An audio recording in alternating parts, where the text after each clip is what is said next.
কক্সবাজার জেলা শাখা কর্তৃক আয়োজিত রান উইথ কক্স শিবির র্যালি শেষে আজকের ঐতিহাসিক কবিতা ছত্রে আয়োজিত র্যালি উত্তর সমাবেশের সংগ্রামী সভাপতি ইসলামী ছাত্র শিবির কক্সবাজার জেলার সংগ্রামী সভাপতি প্রিয় ভাই নুরি ভাই, ছাত্র শিবির এদেশের মেধাবী ছাত্রদের প্রিয় ঠিকানা। ইসলামী ছাত্র শিবির এদেশের মানুষের আশা জাগা নেয়া স্বপ্নের স্থান। ইসলামী ছাত্র শিবির,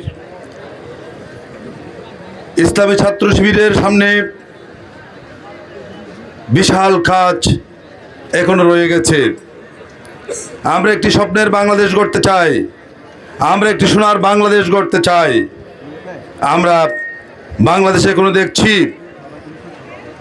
এখনো পাথর মেরে মানুষ হত্যা করা হয়, এখনো ঘরে ঘরে সুখ আমরা পৌঁছে দিতে পারি নাই, এখনো বাংলাদেশের স্বাধীনতার সুফল এদেশের কৃষক শ্রমিকের জনতা ভোগ করতে পারে নাই।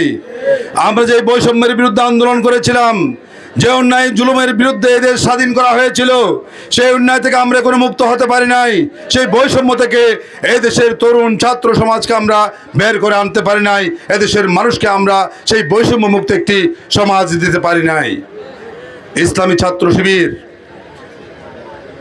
যাদের উপরে বিভিন্ন তকমা লাগিয়ে দেওয়া হয়েছিল, রক কাটার অপবাদ দেওয়া হয়েছিল, সন্ত্রাসের অপবাদ দেওয়া হয়েছিল, আমরা দেখেছি এই সমস্ত অপবাদ তকমা দিয়ে ইসলামী ছাত্র শিবিরের বিরুদ্ধে ন্যারেটিভ তৈরি করে এই দেশের ছাত্র সমাজকে, ইসলামী ছাত্র শিবিরকে দূরে সরে রাখার মধ্য দিয়ে তারা আমাদের স্বপ্নের ক্যাম্পাসগুলোকে সন্ত্রাসের রাজত্ব কায়েম করেছিল। 5 আগস্টের পরে এদেশের মানুষ দেখেছে এদেশের ছাত্র সমাজ বুক ভরে আলিঙ্গন করে নিয়েছে ইসলামী ছাত্র শিবিরকে।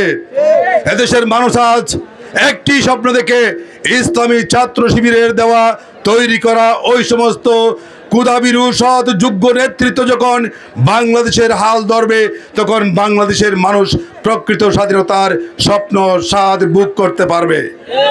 এই জন্যে আমরা যারা ইসলামী ছাত্র শিবিরের অগ্রসর, এই বাংলাদেশ আর নৈরাজ্য মুক্ত বাংলাদেশ, নৈরাজ্যের বাংলাদেশ থাকবে না। এই বাংলাদেশ আর সন্ত্রাসের রাম রাজত্ব চলবে না। এই বাংলাদেশ আর চাঁদাবাজদের স্থান হবে না।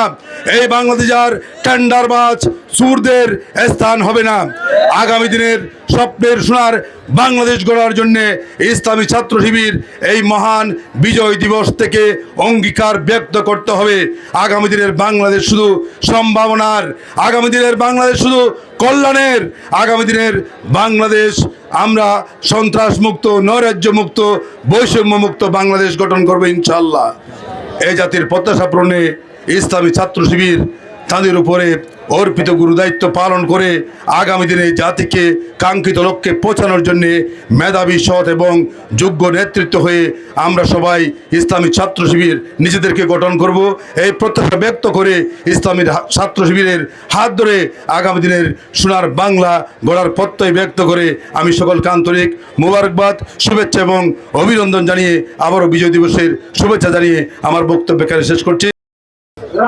আজকের আমাদের আয়োজন রান উইথ শিবির এখানে শেষ। আমাদের বিকালের দিকে আলোচনা সভা আছে আমাদের জেলা অফিসে, সেটা হবে। পাশাপাশি পুরো মাস ব্যাপী আমাদের কক্সবাজার জেলার 24টা সাংগঠনিক থানা শাখা, অসংখ্য শিক্ষা প্রতিষ্ঠান, ওয়ার্ড, ইউনিয়ন পর্যায়ে আমাদের বিজয় দিবসের যে কর্মসূচি কেন্দ্র ঘোষিত সেগুলো ইনশাল্লাহ পালিত হবে। আমরা যথাসময়ে কক্সবাজারের সাংবাদিক বন্ধুদের এবং ছাত্র সমাজকে, বিশেষ করে সর্বোপরি কক্সবাজারবাসীকে আমরা জানিয়ে দেবো।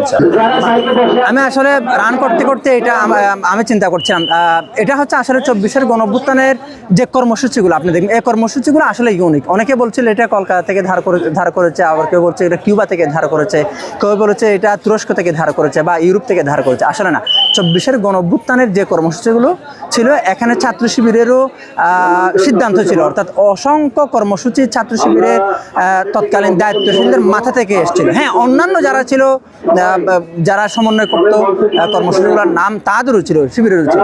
তো চব্বিশের গণঅভ্যুত্থানের যে কর্মসূচি সেগুলোকে সামনে রেখে আমরা আগের পুরাতন যে নামগুলো, রেলি বা এই সমস্ত নামগুলো আমরা না দিয়ে নতুন করে আমাদের কেন্দ্র সংগঠন সিদ্ধান্ত দিয়েছেন চব্বিশের গণঅভ্যুত্থানোত্তর আমরা যে দ্বিতীয় স্বাধীনতা দিবস, অর্থাৎ 24 সালের পরে 25 সালে যে বিজয় দিবস, এই বিজয় দিবসটা আমরা ইউনিক একটা নাম দিলাম, সেটা হচ্ছে রান উৎসিবী।